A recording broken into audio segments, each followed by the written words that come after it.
Welcome to commerce classes. Process ಕಾಸ್ಟಿಂಗ್ಗೆ related ಆಗಿ second ಪ್ರಾಬ್ಲಮ್ನ ಸಾಲ್ವ್ ಮಾಡ್ತಾ ಇದ್ದೀವಿ. ಒಂದು ಬೇಸಿಕ್ ವಿಡಿಯೋ ಹಾಗೆ ಒಂದು ಬೇಸಿಕ್ ಪ್ರಾಬ್ಲಮ್ ಆಲ್ರೆಡಿ ಅಪ್ಲೋಡ್ ಆಗಿದೆ. ಒಂದು ಪ್ರಾಡಕ್ಟ್ ಇಲ್ಲಿ ಕಂಪ್ಲೀಟ್ ಒಂದು ರಾ ಮೆಟೀರಿಯಲ್ಸಿಂದ ಫಿನಿಶ್ಡ್ ಗೂಡ್ಸ್ ಆಗೋದಕ್ಕೆ 3 ಪ್ರೋಸೆಸ್ನ ತಗೊಳ್ತಾ ಇದೆ. Process 1, process 2 and process 3. ಅದಕ್ಕೆ ಯಾವ್ಯಾವುದೆಲ್ಲ ಎಕ್ಸ್ಪೆನ್ಸಸ್ ಆಗಿದೆ? Direct material, direct labour, direct expenses, production overhead. ಇಲ್ಲಿ ಡೈರೆಕ್ಟ್ ಮೆಟೀರಿಯಲ್, ಡೈರೆಕ್ಟ್ ಲೇಬರ್ ಹಾಗೆ ಡೈರೆಕ್ಟ್ ಎಕ್ಸ್ಪೆನ್ಸಸ್ ಏನಿದೆ, ಪ್ರಾಡಕ್ಟ್ 1ಗೆ ಎಷ್ಟು, ಪ್ರಾಡಕ್ಟ್ 2ಗೆ ಮತ್ತು ಪ್ರಾಡಕ್ಟ್ 3ಗೆ ಎಷ್ಟೆಷ್ಟಾಗಿದೆ ಅಂತ ಅವರೇನೆ ಅಲೋಕೇಶನ್ ಮಾಡಿದ್ದಾರೆ. ಪ್ರೊಡಕ್ಷನ್ ಓವರ್ ಹೆಡ್ ಏನಿದೆ 6000 rupees. Over all production over head process 1, process 2, process 3 ಮೂರು ಕೂಡ ಇದರಲ್ಲಿ ಇನ್ಕ್ಲೂಡ್ ಆಗಿದೆ. ಒಂದು ಅಡ್ಜಸ್ಟ್ಮೆಂಟ್ ಕೊಟ್ಟಿದ್ದಾರೆ. Production overhead to be allocated to the different process on the basis of 150% of direct wages. Direct ವೇಜಸ್ನ 150% ಅಷ್ಟು process ಒಂದು production over head ಇರುತ್ತೆ ಅಂತ ಹೇಳಿದ್ದಾರೆ.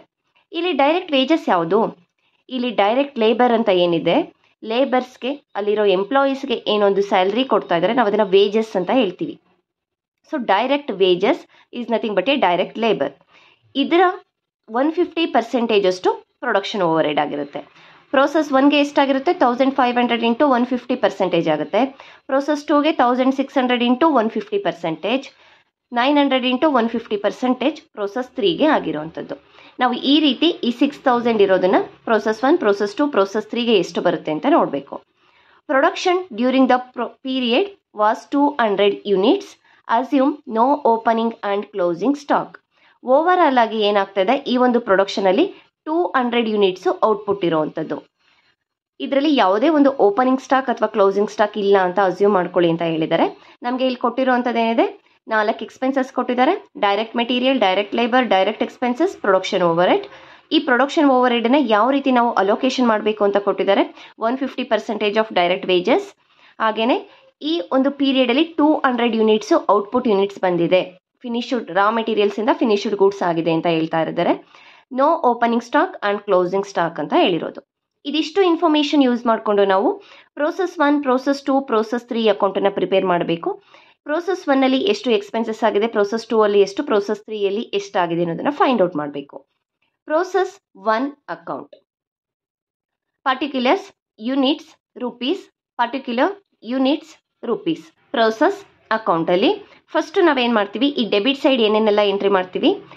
Over all expenses, direct material, labour ಹಾಗೆ ಡೈರೆಕ್ಟ್ ಎಕ್ಸ್ಪೆನ್ಸಸ್ ಆಗಿರ್ಬೋದು, over heads ಆಗಿರ್ಬೋದು, ಎಲ್ಲ expenses ಕೂಡ ನಾವು ಡೆಬಿಟ್ ಸೈಡು ಎಂಟ್ರಿ ಮಾಡುವಂಥದ್ದು.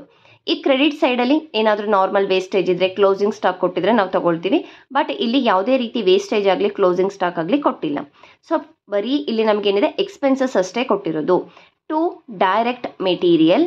ಟೋಟಲ್ ಓವರ್ ಆಲ್ ಆಗಿ ಎಷ್ಟು ಯೂನಿಟ್ಸಿಗೆ ಇರುವಂಥದ್ದು? 200 ಯೂನಿಟ್ಸ್. ನಾನು ಅದನ್ನು ಪದೇ ಪದೇ ಬರೀತಾ ಇಲ್ಲ, ಯಾಕೆಂದರೆ 200 ಯೂನಿಟ್ಸಿಗೆ ಅಂತ ಅವರೇನೆ ಕೊಟ್ಟಿದ್ದಾರೆ. ಎಷ್ಟಿದೆ? ಡೈರೆಕ್ಟ್ ಮೆಟೀರಿಯಲ್ದು ಪ್ರೋಸೆಸ್ 1 4000 ರೂಪೀಸ್ ಇದೆ. ಡೈರೆಕ್ಟ್ ವೇಜಸ್ 1500 ರೂಪೀಸ್ ಇದೆ. ಡೈರೆಕ್ಟ್ ಎಕ್ಸ್ಪೆನ್ಸಸ್ 500 ರೂಪೀಸ್ ಇದೆ. ಪ್ರೊಡಕ್ಷನ್ ಓವರ್ ಹೆಡ್ ಏನಂತ ಹೇಳಿದ್ರು? 150% ಆಫ್ ಡೈರೆಕ್ಟ್ ವೇಜಸ್ ಅಂತ ಹೇಳಿದ್ರು. ಡೈರೆಕ್ಟ್ ವೇಜಸ್ ಇಲ್ಲಿ ಎಷ್ಟಿದೆ? 1500 ಇದೆ. 1500 ಇಂಟು 150%, 150 ಡಿವೈಡೆಡ್ ಬೈ 100 ಎಷ್ಟಾಗುತ್ತೆ? 2250 rupees production overhead process 1ಗೆ ಆಗುತ್ತೆ. ಇದಿಷ್ಟೇ. ಎಲ್ಲ ಎಕ್ಸ್ಪೆನ್ಸಸ್ ಕೂಡ ನಾವು ತೊಗೊಂಡಿದ್ದೀವಿ. ಇನ್ಯಾವುದೇ ಎಕ್ಸ್ಪೆನ್ಸಸ್ ಇಲ್ಲ. ಇನ್ನು ಯಾವುದೇ ಒಂದು ನಾರ್ಮಲ್ ವೇಸ್ಟೇಜ್ ಕೂಡ ಇಲ್ಲ, ಕ್ಲೋಸಿಂಗ್ ಸ್ಟಾಕ್ ಕೂಡ ಇಲ್ಲ. ಟೋಟಲ್ ಮಾಡೋಣ. 200 units 8250 rupees over all cost ಆಗಿರುವಂಥದ್ದು ಪ್ರೋಸೆಸ್ 1ಗೆ. ಇದನ್ನು ಟೋಟಲ್ ಎರಡೂ ಸೈಡ್ ಕೂಡ ಹಾಕ್ತಾ ಇದ್ದೀನಿ. 200 units 8250 rupees over all cost ಆಗಿದೆ. ಈ ಒಂದು ಏನಿದೆ 8250 ಇಲ್ಲಿವರೆಗೂ ಆಗಿರೋದು ಫಸ್ಟ್ ಪ್ರೋಸೆಸ್ದು ಔಟ್ಪುಟ್ ಏನಾಗಿರುತ್ತೆ, ಸೆಕೆಂಡ್ ಪ್ರೋಸೆಸ್ಗೆ ಇನ್ಪುಟ್ ಆಗಿರುತ್ತೆ. ಇದನ್ನು ನಾವೀಗ ಸೆಕೆಂಡ್ ಪ್ರೋಸೆಸ್ಗೆ ಟ್ರಾನ್ಸ್ಫರ್ ಮಾಡಬೇಕು. By process second account transfer 200 units 8250 rupees ಇಲ್ಲಿವರೆಗೂ ನಮಗೆ ಕಾಸ್ಟ್ ಆಗಿದೆ ಅಂತ ಗೊತ್ತಾಯಿತು. ಕಾಸ್ಟ್ ಪರ್ ಯೂನಿಟ್, ಒಂದು ಯೂನಿಟ್ಗೆ ಎಷ್ಟಾಯಿತು ಕಾಸ್ಟು? 8250 rupees divided by 200. ಈ 200 ಏನು 200 ಯೂನಿಟ್ಸ್ ಸಿಗಿರೋದು. ಒಂದು ಯೂನಿಟಿಗೆ ಎಷ್ಟು ಅಂತ ಗೊತ್ತಾಗುತ್ತೆ ಈಗ ನಮಗೆ 41.25 ರುಪೀಸ್ ಅಷ್ಟು ಒಂದು ಯೂನಿಟ್ಟಿಗೆ ಕಾಸ್ಟ್ ಆಗಿರೋದು ಪ್ರೋಸೆಸ್ 1 ಅಲ್ಲಿ. ಈಗ ನಾವು ಪ್ರೋಸೆಸ್ 2 ಅಕೌಂಟನ್ನು ಪ್ರಿಪೇರ್ ಮಾಡಬೇಕು. ಪ್ರೋಸೆಸ್ 2 ಅಕೌಂಟ್ ಸೇಮ್ ಕಾಲಮ್ಸ್ ಬರುತ್ತೆ, particular units amount, particular units amount. ಈಗ ಇಲ್ಲಿ ಏನಾಗಿದೆ, ನಮಗೆ ಫಸ್ಟ್ ಪ್ರೋಸೆಸ್ಸಲ್ಲಿ ಔಟ್ಪುಟ್ ಇತ್ತು ಅಲ್ವಾ, ಅದು ಈಗ ಸೆಕೆಂಡ್ ಪ್ರೋಸೆಸ್ಸಲ್ಲಿ ನಾವು ಇನ್ಪುಟ್ ಆಗಿ ತಗೋಬೇಕಾಗುತ್ತೆ.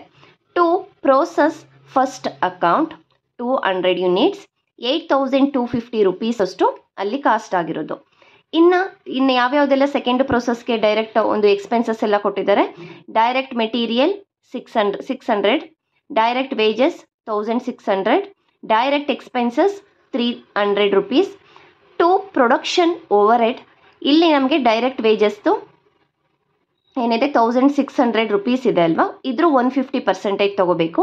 1,600 ಇಂಟು 150/100 2,400 ರುಪೀಸ್ ಆಯಿತು. ಯಾವುದೇ ಒಂದು ನಾರ್ಮಲ್ ವೇಸ್ಟೇಜ್ ಆಗಲಿ ಕ್ಲೋಸಿಂಗ್ ಸ್ಟಾಕ್ ಆಗಲಿ ಕೊಟ್ಟಿಲ್ಲ. ಸೊ ನಾವೀಗ ಟೋಟಲ್ ಮಾಡ್ತಾ ಇದ್ದೀವಿ. 200 ಯೂನಿಟ್ಸ್ಗೆ 13,150 ರುಪೀಸ್ ಅಷ್ಟು ಎಕ್ಸ್ಪೆನ್ಸಸ್ ಆಗಿದೆ, ಕಾಸ್ಟ್ ಆಗಿದೆ. ಇಲ್ಲಿ ಅಷ್ಟೇ ನಾನು ಅದೇ ಟೋಟಲ್ ಎರಡು ಕಡೆ ಹಾಕ್ತಾ ಇದ್ದೀನಿ. 200 ರುಪೀಸ್ 13,150 ರುಪೀಸ್. 200 units 13,150 rupees. ಇದನ್ನು ನಾವೀಗ ಏನು ಮಾಡ್ತಾ ಇದ್ದೀವಿ, ಥರ್ಡ್ ಪ್ರೋಸೆಸ್ಗೆ ಟ್ರಾನ್ಸ್ಫರ್ ಮಾಡಬೇಕು.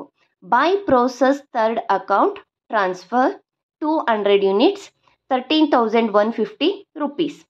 ಈಗ ನಮಗೆ ಕಾಸ್ಟ್ ಪರ್ ಯೂನಿಟ್, ಒಂದು ಯೂನಿಟಿಗೆ ಎಷ್ಟು ಕಾಸ್ಟ್ ಆಗಿದೆ, cost per unit 13,150 divided by 200 65.65 rupees ಅಷ್ಟು ಕಾಸ್ಟ್ ಆಗಿರೋದು ಸೆಕೆಂಡ್ ಪ್ರೋಸೆಸ್ಸಲ್ಲಿ. ನೆಕ್ಸ್ಟ್ ಈಗ ನಾವು ಥರ್ಡ್ ಪ್ರೋಸೆಸ್ 3 ಸೇಮ್ ಕಾಲಮ್ಸ್ ಬರುತ್ತೆ, particular units amount, particular units amount, debit side, credit side. ಈ ಡೆಬಿಟ್ ಸೈಡಲ್ಲಿ ಏನಿದೆ, ನಾವೆಲ್ಲ ಎಕ್ಸ್ಪೆನ್ಸಸ್ನ ತಗೊಳ್ತೀವಿ. ಜೊತೆಗೆ ಪ್ರೋಸೆಸ್ 2ನ ಔಟ್ಪುಟ್ ಏನಾಗಿರುತ್ತೆ, ಇಲ್ಲಿ ಪ್ರೋಸೆಸ್ 1ಗೆ ಇನ್ಪುಟ್ ಆಗಿರುತ್ತೆ. To process second account 200 units 13,150 rupees. ಹಾಗೆ ಇನ್ನು ಉಳಿದಿರೋ ಎಕ್ಸ್ಪೆನ್ಸಸ್ ಎಲ್ಲ ತಗೊಳ್ಳೋಣ.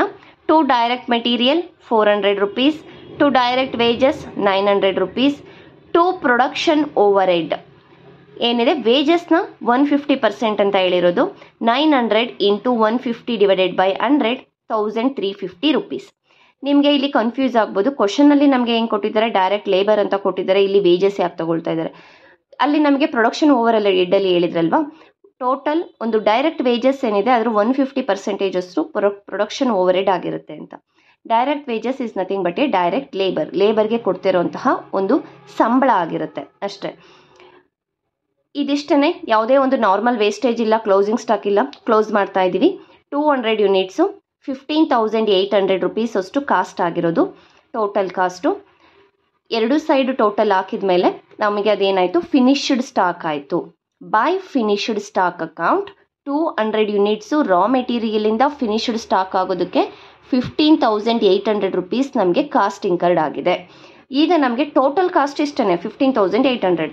ಆದರೆ ನಮಗೆ ಪ್ರೋಸೆಸ್ 1ಅಲ್ಲಿ ಎಷ್ಟಾಯಿತು, ಪ್ರೋಸೆಸ್ 2ಅಲ್ಲಿ ಎಷ್ಟಾಯಿತು ಅಂತ ಎಲ್ಲ ನಮಗೆ ಗೊತ್ತಾಯಿತು.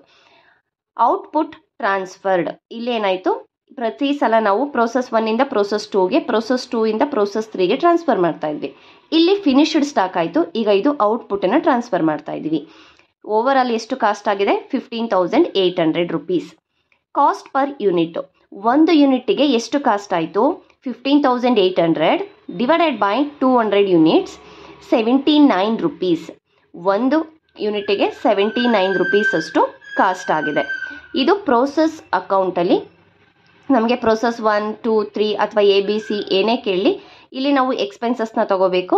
ಇಲ್ಲಿ ಯಾವುದಾದ್ರೂ ನಾರ್ಮಲ್ ವೇಸ್ಟೇಜ್ ಇದೆ ಅಥವಾ ಒಂದು ಕ್ಲೋಸಿಂಗ್ ಸ್ಟಾಕ್ ಇದ್ದರೆ ಅದನ್ನು ತಗೊಳ್ಳೋವಂಥದ್ದು. ನೆಕ್ಸ್ಟ್ ವಿಡಿಯೋದಲ್ಲಿ ಇನ್ನೊಂದು ಡಿಫ್ರೆಂಟ್ ಪ್ರಾಬ್ಲಮನ್ನು ನಾವು ಪ್ರೋಸೆಸ್ ಕಾಸ್ಟಿಂಗ್ ಅಕೌಂಟ್ ಮೇಲೆ ಸಾಲ್ವ್ ಮಾಡೋಣ. Thank you.